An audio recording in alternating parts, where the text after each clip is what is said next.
Kabar? Baik, apa kabar Mas? Bosman yang sontoloyo. Ini ngetop banget, tapi mungkin anak-anak muda nih khususnya yang penontonku mungkin pengen kenal sih Mas Wowi ini sopo toh Mas? Saya itu singa tua yang luka.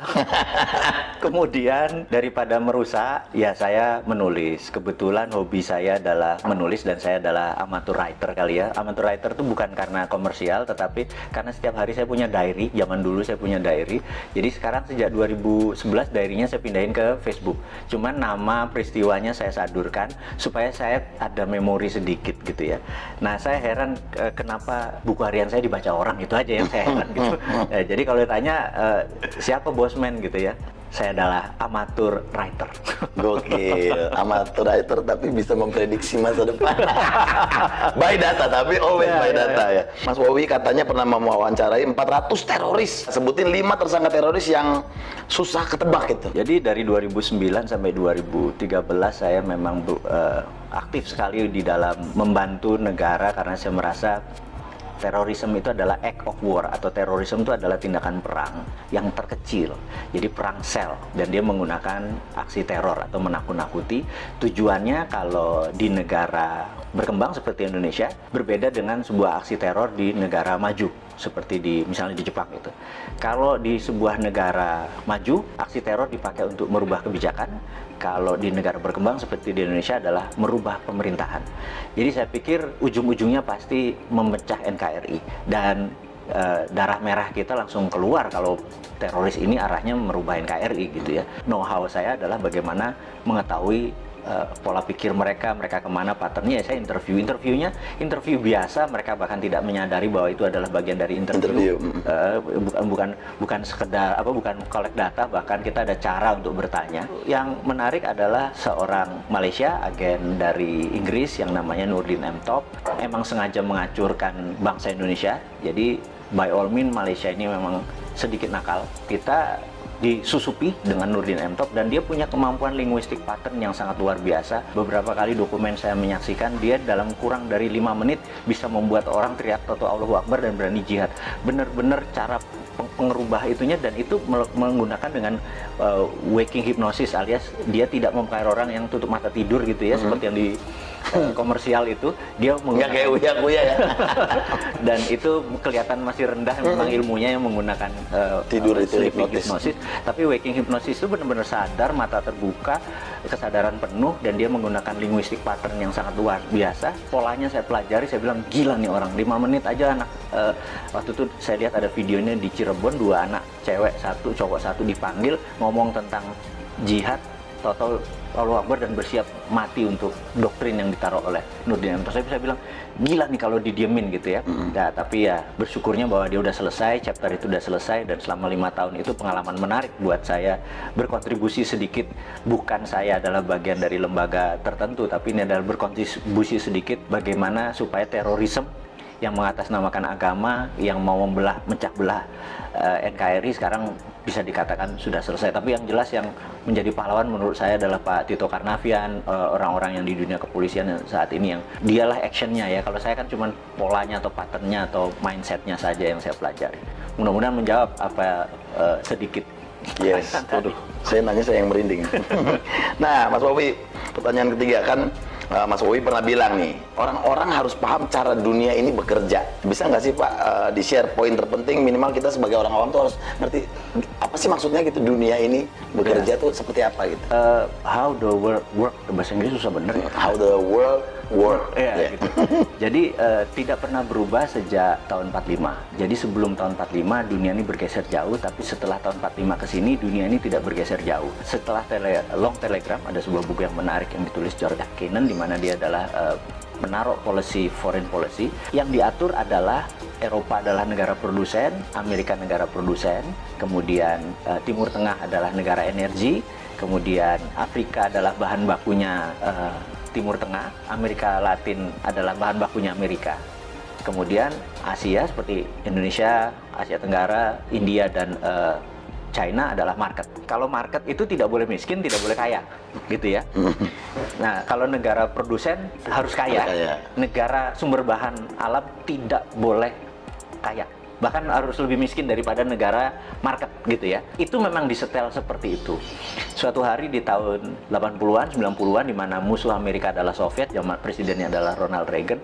Mereka fokus di Timur Tengah karena energi, dan tahun 91 Soviet rata tanah. Fokus mereka terhadap energi itu lupa bahwa ternyata China membangun manufaktur. Dan China membangun manufaktur itu bukan sendirian, dia dengan geng globalis dalam tanda petik ini ya. Tahun 80-an itu masuk ke China hanya sebagai labor murah. China membangun produksi. Nah, begitu China 20 tahun kemudian, dunia shock di tahun 2008 pada saat Olimpiade Beijing. Di situ dunia shock karena China mendadak menjadi negara produsen. Dan Amerika udah telat, realize-nya, menyadarinya telat. Sudah telat gitu. Ternyata Cina udah merubah dirinya menjadi negara produsen gitu. Kalau dia negara produsen, maka dia harus punya satu market, dua sumber bahan baku. Cina itu bahan bakunya dari nggak usah dijawab gitu ya. Dan negara yang jadi bahan baku itu harus miskin. Dan negara yang jadi pasarnya dia, yaitu Amerika dan Eropa, tidak boleh kaya, tidak boleh miskin. Itu disetel sama Cina sekarang. Jadi kalau pemerintah tidak paham how the work, bener nggak? Ya kayak sekarang ini kita kayak kikuk mau dagang apa salah semua, pertanian tidak bisa independen, pupuk aja impor dan lain sebagainya karena nggak ngerti gitu ya. Nah, kita coba mengingatkan bahwa kalau sebagai Anda pengelola negara tapi nggak ngerti how the work, ya seperti sekarang berantakan. Nah, ini kita buka makanya. Mas Bowie, ini kan kalau orang awam nih ngelihat propaganda di dunia ini kan ya bisa jadi hoax gitu ya. Sebenarnya propaganda itu rumornya tuh ada nggak sih yang kayaknya nggak mungkin gitu, tapi it's real gitu. Propaganda itu ilmu makrifat, ilmu tertinggi dari strategi mempengaruhi orang lain. Jadi yang paling rendah namanya agitasi. Agitasi itu adalah mengajak. Provokasi mengajak dan bergerak. Propaganda adalah changing mindset. Jadi ini semua bertahap. Mengajak dulu, mengajak dan bergerak, kemudian changing mindset. Propaganda itu bukan sekedar informasi satu aja, itu masih agitasi namanya. Propaganda itu changing mindset. Misalnya kita ingin Indonesia ini negaranya khilafah gitu. Ini contoh saja.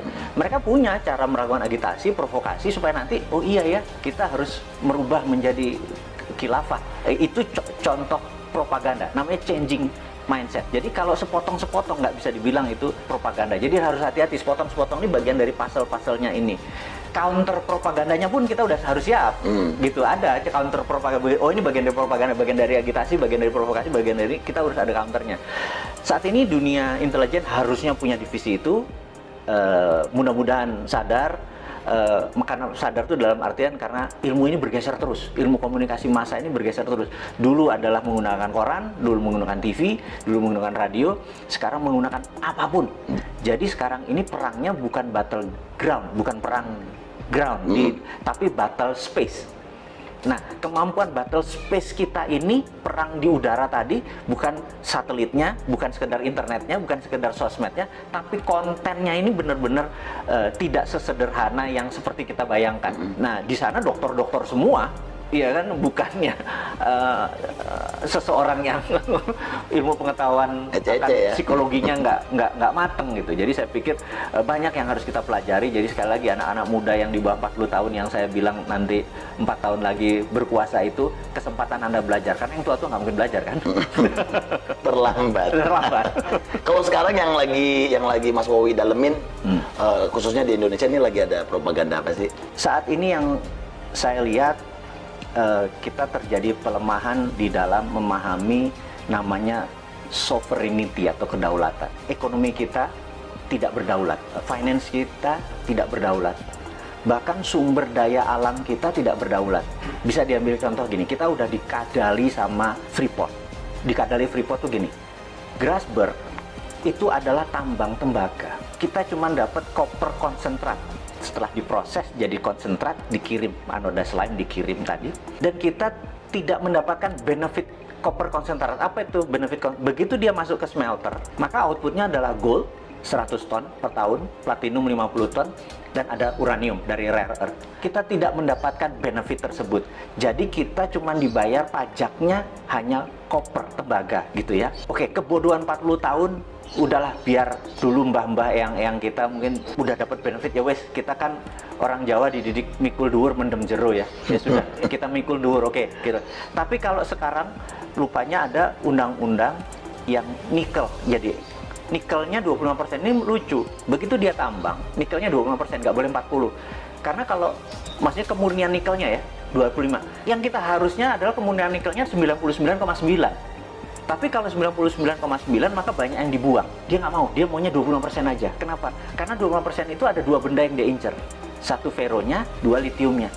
Jadi waktu dibayar, hanya dibayar nikelnya saja. Litiumnya sama feronikelnya sama nikel lateritnya itu gratis. Nah, kemudian isu terakhir adalah tin atau timah yang katanya mau digitukan sama. Tapi sama Cina apa yang dilakukan? Kadar tinnya harus 25% karena di 75% itu masih ada yang namanya thorium, masih ada yang namanya osmium buat laras senjata. Dan kita cuma dibayar tin timahnya doang gitu ya. Nah, kok masih goblok sih gitu ya, cuman kita ngingetin aja gitu. Yang Mbok sekarang sudah sekian lama, ya kalau mau dibayar namanya konten dari mineral tadi yang dibayar. Litiumnya berapa, osmiumnya berapa, thoriumnya berapa, rare earth-nya. Jangan cuma dibayar pokoknya dan nilainya yang paling murah. Jadi koper tuh paling murah, nikel tuh paling murah, timah juga paling murah, stannum ya bahasa kimianya, SN biar pada inget ini. Pasti pada lupa pelajaran SMA dulu ya, SMA dulu kalau fisika tuh saya inget ada hari libur nanti kita rebus kubis Prancis HEL gitu ya, pada lupa kan pasti kan gitu ya. Nah kita sekedar ngingetin bahwa pelajaran itu penting karena biar nggak dibodoh-bodohin. Biar nggak dibodoh-bodohin. Yang kedua adalah kenapa Indonesia tadi yang jadi marketnya Cina tadi. Karena Tuhan itu sudah baik banget sama bangsa Indonesia aja yang terlalu terpesona dengan bangsa lain. Saya selalu berkali-kali cerita, bayangin ini ada bola dari plastik, transparan, kemudian bola itu kita kasih glitter, bola itu diputer. Glitter itu akan ada di lingkaran tadi. Dunia ini yang sudah miliar tahun muter itu mineralnya ada di sabuknya. Karena itu Nusantara dengan hampir sekian panjang wilayah itu menghasilkan seluruh mineral itu. Jadi 130 unsur mineral yang ada di tabel periodik itu ada semua di Indonesia. Dari mulai rare earth, tanah jarang, segala macam. Dan ini adalah hanya ada di Indonesia loh, gitu. Kenapa kita masih terpesona sama bangsa lain?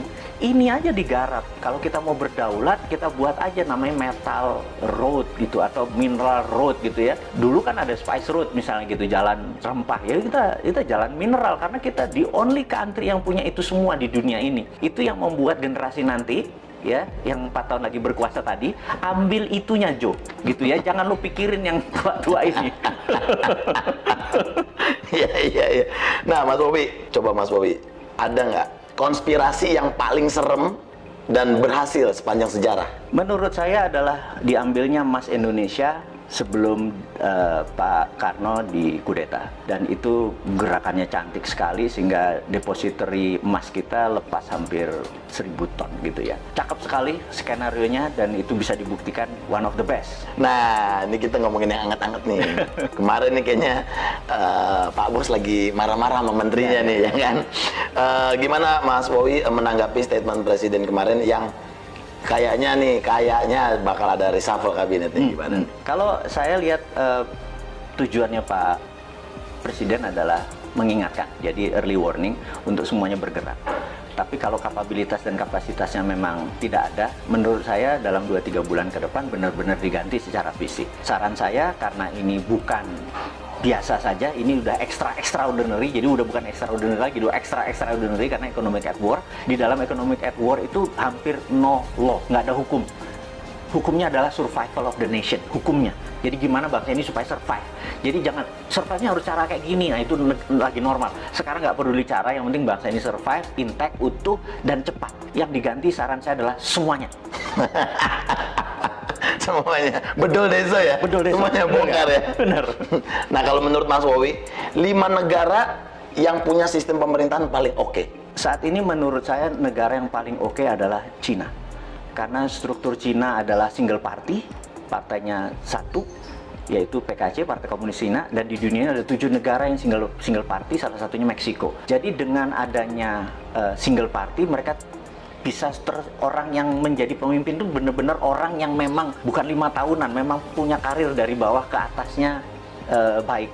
Jadi bukan komunisnya sekali lagi ya, yang itunya ya. Jangan salah persepsi ya. Kan? Karena yang single party country. Jadi saya berharap suatu hari Indonesia akan mengadopsi itu revolusi lagi, bener nggak? Sekarang kebanyakan ya. Sekarang terlalu banyak gitu ya. Karena 2-3 pun akan terus seperti Amerika, tapi seperti Meksiko kita tahu dia single party country. Itu saya usulkan one of the best solusi adalah single party country, di mana mereka mau yang menjadi abdi negara, mau jadi public servant, memang berkarir dari bawah gitu ya.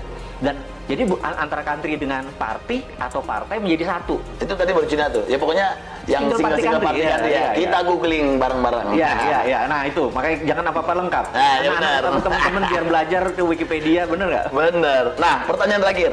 5 figur paling cocok sebagai pemimpin Indonesia versi Mas Wowi. Jadi satu yang di 2024 saya harapkan adalah satu muda. Anak-anak muda ya. Iya, muda kalau bisa milenial. Milenial artinya tidak lebih 44 tahun. Yang kedua adalah dia nasionalis, jadi bukan globalis. Ketiga dia harus religius, gitu ya. Terus dia percaya terhadap pluralisme, perbedaan, dan sangat toleran. Jadi ya, kalau ada di dalam satu figur, dia adalah figur yang paling cocok memimpin negara ini. Mantap. Mas Wowi, thank you banget waktunya, sukses. Pokoknya kita tunggu nanti ocehan-ocehan dari Mr. Bossman, ya kan, yang selalu kontroversi tapi menarik untuk diikuti. Sekali lagi thank you buat waktunya di Kuy Entertainment. Thank you.